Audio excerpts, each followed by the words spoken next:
محمد سعد نے حالت قیام میں نماز تراویح میں 13 دن میں پورا قرآن مجید پڑھا ہے۔ اگر ہم اس کی کیلکولیشن کریں تو مطلب 260 رکعتوں میں کھڑے ہو کر پورا قرآن مجید پڑھنا یقیناً کمال ہے اور خاص اللہ کا فضل ہے۔ ہم ان کو مبارکباد دیتے ہیں۔ ساتھ میں ان کے ساتھی ہے جناب ارسلان قادری صاحب، ان کو بھی مبارکباد پیش کرتے ہیں۔ دونوں کی کاوشیں ہیں۔ اہل خانہ جنہوں نے اہتمام کیا، رب تعالیٰ ان کے اہتمام کو اپنی بارگاہ میں قبول فرمائے، ان پر رحمتوں کا نزول فرمائے۔ چونکہ قرآن مجید کی تکمیل کا وقت ہے تو قرآن مجید سے ہی میں آپ کو کچھ پھول پیش کرنا چاہوں گا، آپ اسے قبول فرمائیے۔ دنیا کی کوئی بھی کتاب آپ اٹھا کر دیکھیں تو اس میں ای میل ایڈریس اور فون نمبر دیا جاتا ہے اور کہا جاتا ہے کہ اگر آپ اس میں کوئی غلطی پائیں تو ہمیں مطلع کریں تاکہ ہم اپنی غلطی کو صحیح کر سکیں۔ لیکن قرآن مجید دنیا کی واحد کتاب ہے کہ جس میں کہا کہ ذالک الکتاب لا ریب فیہ، یہ وہ کتاب ہے جس میں کوئی شک ہی نہیں کہ یہ اللہ کی کتاب ہے۔ اور اگر کسی کو کوئی شک ہے تو قرآن نے کہا کہ فَأْتُوا بِسُورَةٍ، ایک سورت ہی لا کر بتا دو۔ آپ کیا سمجھتے ہیں کہ اہل عرب کو جب حضور علیہ السلام نے یہ آیت پاک سنائی ہوگی فَأْتُوا بِسُورَةٍ کہ ایک سورت ہی لا کر بتا دو، تو اہل عرب کیا ہاتھ پر ہاتھ رکھ کر بیٹھ گئے ہوں گے؟ وہ اپنے دور کے فصیح و بلیغ لوگ تھے اور 1,000 اشعار پر مشتمل قصائد یوں پڑھ لیا کرتے تھے۔ وہ اپنے قصیدہ کہنے میں، اشعار کہنے میں مہارت رکھتے تھے۔ تو کیا قرآن کے اس چیلنج پر یہ خاموش ہو گئے ہوں گے؟ نہیں، بلکہ انہوں نے اپنے سروں کو جھوڑا، انہوں نے کوششیں کی کہ قرآن کے مقابلے میں ہم کچھ بنائیں اور ہم بتائیں کہ اے محمد آپ کے رب کا کلام ناقص تھا، ہم نے اس کو کامل کر دیا۔ یہ سر جوڑ کر بھی، یہ سر توڑ کوشش کرنے کے باوجود قرآن کے مقابلے میں ایک آیت بھی یہ نہ بنا سکے۔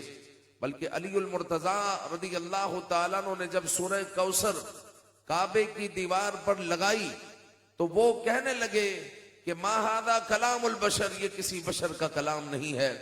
لیکن کچھ نادان نے کہا کہ یہ 3 شعر بن رہے ہیں ایک طریقے سے، یعنی 3 جو ہے یہ مصرے بن رہے ہیں، ہم چوتھا بنا کر اس کو رباعی بنا دیتے ہیں اور کہیں گے کہ اے محمد تمہارے رب کا کلام ناقص تھا، ہم نے اس کو کامل کر دیا۔ تو انا اعطیناک الکوثر فصل لربک وانحر ان شانئک ھو الابتر، یہ چوتھا بنانے کے لیے سر انہوں نے جوڑا اور چوتھا بنانے کے لیے انہوں نے کوششیں کی۔ جس طرح بلغ العلا بکمالہ کشف الدجی 4 ہے نا، تو اسی طرح یہ چوتھا بنانے کی یہ کوشش کرتے رہے، لیکن یہ کوششوں کے باوجود چوتھی آیت نہیں بنا سکے، چونکہ قرآن کا چیلنج ہے کہ یہ رب کا کلام ہے، اس کے مقابل کوئی کلام کر ہی نہیں سکتا۔ یہ بناتے تھے، ایسا نہیں کہ بالکل عاجز تو ہیں، لیکن قرآن کے مقابلے میں جب یہ کلام بناتے تھے تو انہی کا دوسرا ساتھی بولتا اس میں تو یہ عیب ہے، اس میں تو یہ عیب ہے، اس میں تو یہ خامی ہے، تو اس کو رد کر دیا جاتا۔ یہاں تک کہ یہ عاجز آ گئے اور اہل عرب بھی قرآن کے مقابلے میں کوئی ایک آیت بھی پیش نہ کر سکے۔ تو قرآن نے کہا ذالک الکتاب لا ریب فیہ۔ پھر پہلے ہی صفحے پر اگر ہم دیکھیں تو خرچ کرنے کا ذکر ہے، ینفقون مما رزقناہم ینفقون، خرچ کرنے کا ذکر ہے۔ اور خرچ کرنے سے متعلق اگر ہم قرآن میں پوچھے، قرآن سے پوچھے تو قرآن کہتا ہے وَآتَ الْمَالَ عَلَى حُبِّهِ ذَوِي الْقُرْبَى وَالْيَتَامَى وَالْمَسَاكِينِ، کہ اپنے محبوب مال کو دو، اپنے محبوب مال کو دو۔ ذوی القربہ کس کو؟ اپنے رشتہ داروں کو، والیتامى والمساکین، یتیموں کو، مسکینوں کو اپنے محبوب مال کو دو۔ جو تمہارا محبوب ہے. مال محبوب ہوتا ہے. اور قرآن مجید میں محبوب مال سے متعلق فرمایا لن تنالوا البر حتى تنفقوا مما تحبون. ہرگز تم نیکی کو نہیں پہنچ سکتے جب تک تم اپنا محبوب مال اللہ کے لیے خرچ نہ کرو. جب تک اپنا محبوب مال اللہ کے لیے خرچ نہ کرو. اب آپ دیکھیں کہ حضرت عمر بن عبد العزیز رضی اللہ تعالیٰ عنہ چینی خرید کر خیرات کیا کرتے تھے. چینی خرید کر. تو کسی نے کہا کہ حضور یہ چینی کیوں آپ خیرات کرتے ہیں؟ آپ اشرفیاں اور جناب علی درہم و دنانیر بھی دے سکتے ہیں. تو کہا کہ مجھے چینی عزیز ہے, مجھے چینی پسند ہے, تو میں چاہتا ہوں کہ میرے رب کے لیے میں وہ چیز خیرات کروں جو مجھے عزیز ہے, جو مجھے پسند ہے. آج کل تو حال ہمارا یہ ہے کہ اگر جو ہے کسی جگہ پر سیلاب آ جائے یا زلزلہ آ جائے تو ہم ان کے لیے بستر بھیجتے ہیں تو وہ والا بھیجتے ہیں جو اب گھر میں کسی قابل نہیں رہا. چونکہ نیچے ٹینٹ لگا ہوا ہے تو ہم بستر وہاں پر جمع وہ والا کرواتے ہیں جو کسی قابل نہیں رہا. وہ خوراک ان کو پہنچاتے ہیں جو کسی کام کی نہیں ہے. تو ہمیں اپنا محبوب مال پیش کرنا ہے. محبوب مال جو ہے ہمیں خیرات کرنے کا حکم ہے. اگر گھر کے اندر کچھ ہے اور دینے کا ہے تو دے دے. اس کا انتظار نہ کرے کہ وہ جب بدبو مارنے لگے یا خراب ہونے کے قریب ہو جائے تو پھر ہم صدقہ کرے. ایسا نہیں. اللہ تعالیٰ کو صدقہ وہ پسند ہے جو محبوب ہو, جو محبوب ہو. پھر مزید یہ ہے کہ اگر ہم صدقہ کرتے ہیں تو پھر یعنی زکوٰۃ نکالتے ہیں, زکوٰۃ بھی صدقہ ہی ہے. جب وہ نکلتا ہے نا تو پتہ چلتا. اور شیطان ڈراتا ہے. الشیطان یعدکم الفقر. شیطان ڈراتا ہے اتنا مال کم ہو جائے گا. یعنی کسی کے پاس 40 لاکھ روپے ہیں یا 40 لاکھ کا سونا ہے, 10 تولہ سونا 43-45 لاکھ روپے کا, تو 1 لاکھ روپے اس پر زکوٰۃ نکلے گی. 1 لاکھ روپے. اور 1 لاکھ روپیہ جب نکلتا ہے تو پتہ چلتا ہے نا, پتہ چلتا ہے. اگر 50,000 روپے سیلری ہے تو 2 سیلریاں نکل گئی, پتہ چلتا ہے. تو شیطان ڈراتا ہے. الشیطان یعدکم الفقر. شیطان ڈراتا ہے. لیکن رب فرماتا ہے کہ مثل الذین ينفقون اموالهم فی سبیل اللہ کمثل حبۃ انبتت 7 سنابل فی کل سنبلۃ 100 حبۃ. کہ جو اللہ کی راہ میں خرچ کرنے والے لوگ ہیں ان کی مثال ایسی ہے کہ جیسے ایک دانہ کوئی زمین میں بوئے اور وہ اگے. ایک دانہ. تو اللہ تعالیٰ نے مثال دی کہ اگر اللہ کی راہ میں کوئی خرچ کرتا ہے تو اس کی مثال ایسی ہے کہ ایک دانہ زمین میں کوئی بوئے, پھر اس سے 7 بالیاں نکلے. ایک کی کتنی ہو گئی؟ 7. پھر ہر بالی پر 100 دانے لگے. ایک کے بجائے کتنا ہو گیا یہ؟ 700. رب ذوالجلال نے اس کی مثال. شیطان ہمیں ڈرا رہا ہے کہ اتنا خرچ ہو جائے گا, اتنی زکوٰۃ, اتنی قربانی میں پیسے دے دو گے. شیطان ڈرا رہا ہے. لیکن جو کرنے والے لوگ ہیں وہ دیکھ رہے ہیں کہ ہر سال مال بڑھ ہی رہا, ہر سال مال بڑھ ہی رہا ہے. اور رب فرماتا ہے کہ ایک دانہ زمین میں بوئے اور پھر اس سے 7 بالیاں نکلے, پھر ہر بالی میں 100 دانے لگے, تو رب تعالیٰ ایک کے بدلے میں 700 عطا فرماتا ہے. پھر آگے فرماتا ہے واللہ یضاعف لمن یشاء. اللہ چاہے تو اس سے بڑھ کر عطا فرمائے. واللہ یضاعف لمن یشاء. اللہ چاہے تو اس سے بڑھ کر عطا فرمائے. واللہ واسع علیم. وہ تو جو ہے وسیع علم والا ہے, وہ واسع ہے, وہ علیم ہے. پھر جو ہے ایک اور پھول آپ لیجئے آیت الکرسی کا. اتنی عظیم آیت ہے قرآن مجید کی, سب سے عظیم آیت, سب سے بہترین اور عظیم آیت آیت الکرسی ہے. اور آیت الکرسی یہ اتنی عظیم آیت ہے, آپ جس نیت سے پڑھیں گے اللہ تعالیٰ آپ کا وہ کام پورا کر دے گا. کیونکہ اس میں اعظم ہے. آیت الکرسی کے اندر اسم اعظم ہے. وہ اسم اعظم کیا ہے یہ نہیں معلوم. وہ اللہ ہے, وہ الحی ہے, وہ القیوم ہے, وہ ہے, وہ العلی ہے, العظیم ہے. وہ نہیں معلوم کہ اسم اعظم کیا ہے. وہ اللہ والوں کو معلوم ہوتا ہے. لیکن اسم اعظم ہے. اسم اعظم ہے. اور اسم اعظم کو پڑھ کر اللہ تعالیٰ سے جو دعا کی جائے اللہ تعالیٰ قبول فرماتا ہے. اللہ تعالیٰ قبول فرماتا ہے. پھر آیت الکرسی کو آپ دیکھیں کہ اللہ کا اس میں ذکر کتنا ہے, اللہ کا ذکر کتنا ہے. آپ دیکھیں اللہ آیا, شروع میں ذکر آ گیا اللہ, پھر لا الہ الا ہو, پھر سے ذکر آیا, پھر الحی اللہ, القیوم اللہ, پھر الحی القیوم، پھر لا تأخذہ، یہ ہو ضمیر جو جا رہی ہے پروناؤن ہے اللہ، سنۃ ولا نوم، پھر لہو کی ہو ضمیر اللہ کی طرف جا رہی ہے اللہ، پھر اللہ کا ذکر آیا لہو ما فی السماوات وما فی الارض، پھر من ذا الذی یشفع، یشفع میں ہوا ضمیر ہے اللہ کی طرف جا رہی ہے، یشفع عندہ ہو ضمیر اللہ کی طرف جا رہی ہے، یشفع عندہ الا باذنہ، ہی ضمیر جو پروناؤن ہے وہ اللہ کی طرف جا رہا ہے، الا باذنہ، یعلم، یعلم میں جو ہوا ضمیر ہے جو پروناؤن ہے وہ اللہ کی طرف جا رہا ہے۔ پروناؤن سمجھتے ہیں انگلش میں ہی شی اٹ یو وی دے، اسی طرح عربی میں اس کو ضمیر کہتے ہیں، صحیح ہے، عربی میں اس کو ضمیر کہتے ہیں، عندہ الا باذنہ، پھر یعلم ما بین ایدیہم، یعلم میں ہوا ضمیر اللہ کی طرف، ما بین ایدیہم وما خلفہم ولا یحیطون الا بشیء من علمہ، پھر ہی ضمیر اللہ کی طرف، الا بعلمہ ولا یعودہ، ہو ضمیر اللہ کی طرف، حفظہما، پھر ہوا ضمیر اللہ کی طرف، العلی بھی اللہ اور العظیم بھی اللہ۔ تو مجھے بتائیں کہ اس ایک آیت میں اللہ کا کتنا ذکر ہے؟ جب بندہ اس ایک آیت کو پڑھے تو اس کے کتنے کام بن جاتے ہیں اس کو نہیں پتا۔ تو آیت الکرسی وہ عظیم آیت ہے، آپ جس نیت سے پڑھیں گے، جس نیت سے پڑھیں گے اللہ رب العزت آپ کے اس کام کو پورا کر دے گا۔ بلکہ کسی کو ایسا ہو کہ مجھ پر جادو ہے یا جادو ہو جائے گا تو وہ حفاظت کی نیت سے روزانہ پڑھے، اور کسی کو ایسا ہے کہ نظر بد ہے، نظر بد کاٹنے کی نیت سے پڑھے، تو اللہ تعالیٰ اس آیت کی برکت سے اس کی نظر کو، اس کے معاملات کو کاٹ دے گا، اس کے معاملات آسان ہو جائیں گے، کیونکہ یہ اللہ کا ذکر ہے۔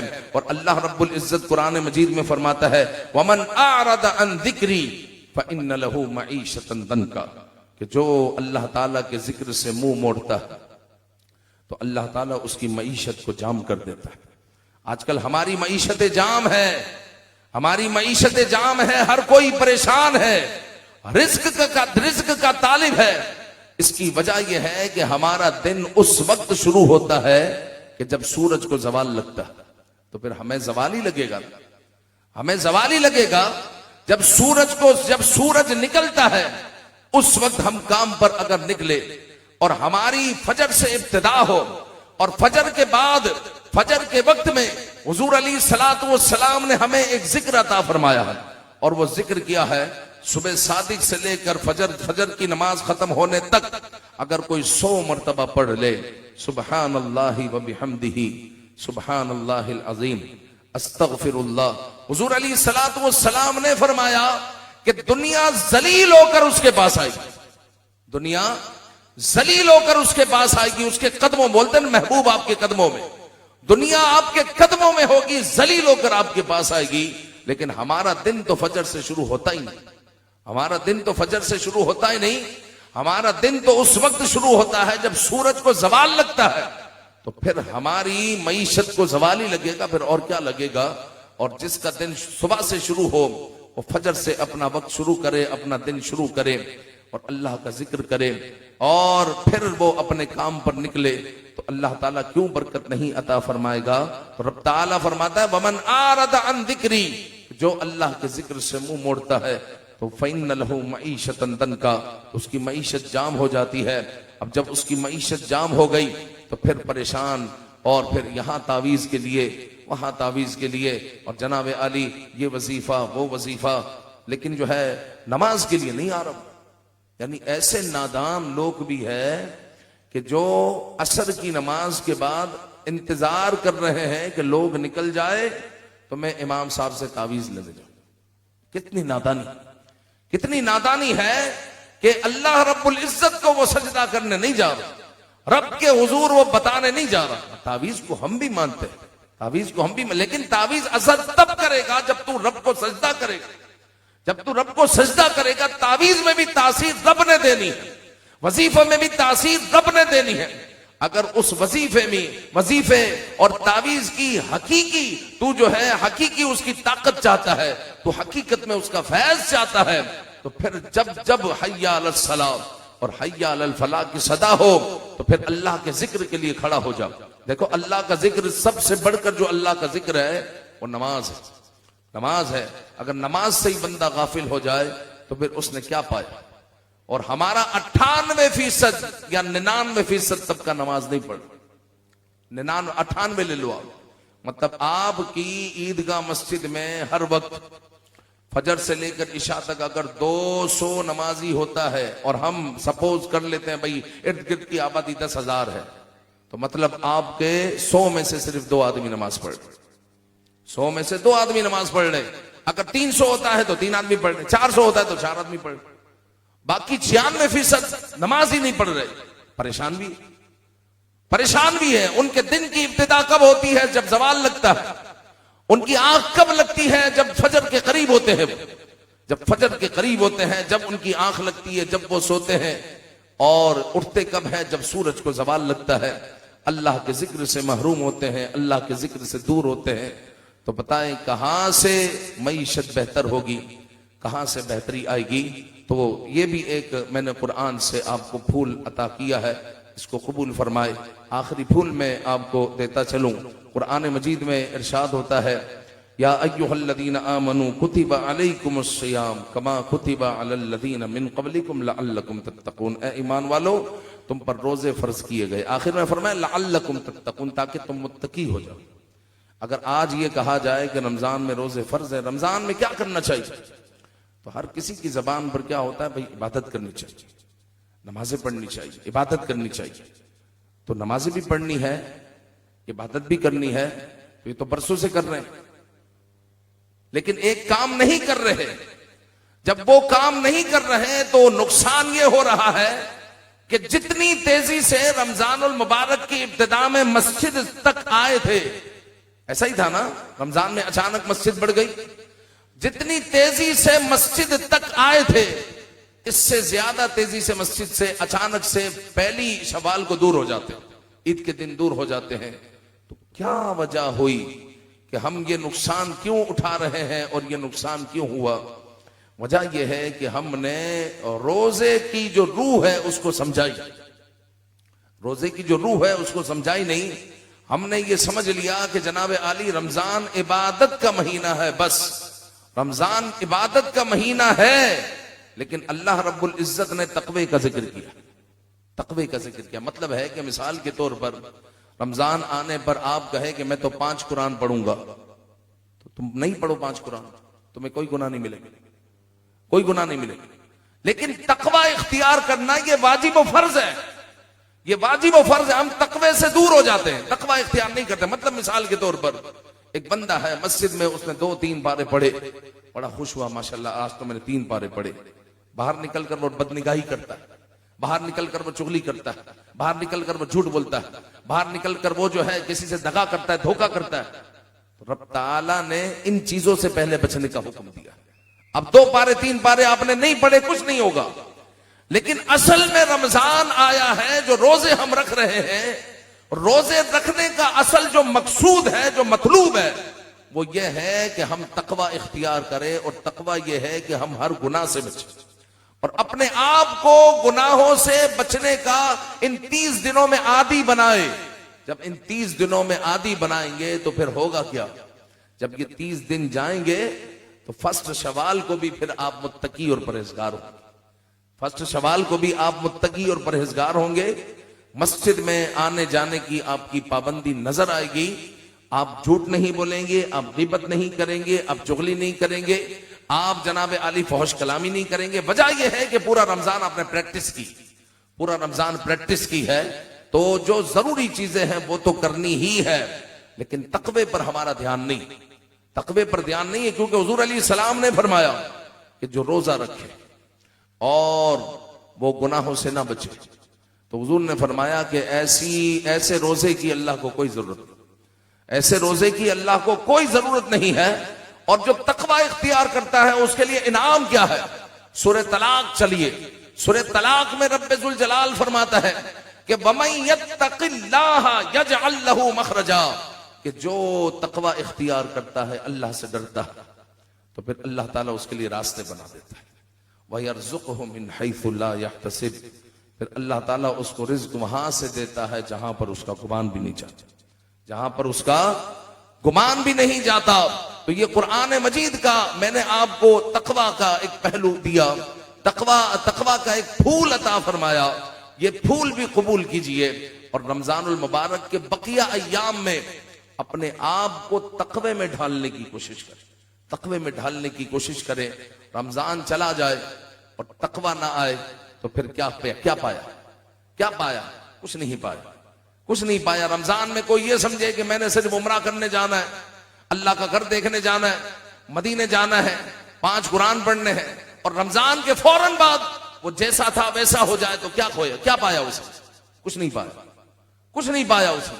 پایا تو اس نے کہ جس نے ان 30 دنوں میں اپنے آپ کو گناہوں سے بچایا اور اپنے آپ کو وہاں پر حاضر کیا جہاں پر اللہ اور اس کا رسول چاہتے ہیں، اور وہاں سے غیر حاضر کیا جہاں اللہ اور اس کے رسول جو ہے نہیں چاہتے، وہاں سے غیر حاضر رکھا، اور اللہ کی خوشنودی میں اس نے پورا رمضان گزارا اور اپنے آپ کو گناہوں سے باز رکھا۔ اصل میں تو اس نے پایا۔ تو رمضان اصل میں پریکٹس کرنے کے لیے یہ مہینہ ہمیں دیا گیا ہے کہ پورے سال ہم پر ایک قدغن لگ جاتی، پورا سال ہم سست ہو جاتے ہیں، تو رمضان المبارک یہ ٹیوننگ کا مہینہ ہے کہ اپنی ٹیوننگ کر لو، تقوی اختیار کر لو، گناہوں سے بچنے کے عادی ہو جاؤ۔ اس لیے کہ جو حلال چیز ہے وہ بھی تو آپ نے چھوڑی ہے نا بھائی۔ آپ بند کمرے میں ہیں، سامنے آپ کے پانی ہے، آپ نہیں پی رہے حالانکہ حلال ہے، اور کھانا ہے حالانکہ حلال ہے پھر بھی نہیں کھا رہے۔ جب یہ حلال چیز نہیں کھا رہے تو پھر جھوٹ کیوں بول رہے ہیں؟ بدنگاہی کیوں کر رہے ہیں؟ اچھا روزے میں کھا پی نہیں رہے لیکن روزے میں بدنگاہی چل رہی ہے، روزے میں فلمیں ڈرامے چل رہے ہیں، روزے میں میوزک چل رہا ہے، روزے میں جھوٹ غیبت اور دغا بازی چل رہی ہے۔ جب حلال چیز کو چھوڑا ہے تو حرام چیز کو بدرجہ اولا چھوڑنا ہے، تب جا کر تقوی اختیار کرنے والے ہم کہلائیں گے، اور روزے کی اصل روح حاصل ہوگی، روزے کی اصل روح حاصل ہوگی۔ ورنہ تو وہی ہوگا جو 40 سال سے ہوتا آ رہا ہے کہ رمضان کی ابتدا میں ہم مسجد میں پیش نظر آتی تھے، اور جیسے ہی رمضان گیا تو بس اتنی ہی تیزی سے ہم مسجد سے پیچھے ہٹ گئے، اچانک مسجد میں آئے تھے، اچانک مسجد سے چلے گئے۔ پھر یہی حادثہ ہوگا جب تک اس بات پر غور نہیں کریں گے اور اپنے آپ کو تقوی میں نہیں ڈھالیں گے تب تک تبدیلی نہیں آئے گی۔ رب تعالی ہمیں عمل کی توفیق عطا فرمائے، آمین بجاہ النبی الامین صلی اللہ تعالی علیہ وآلہ وسلم۔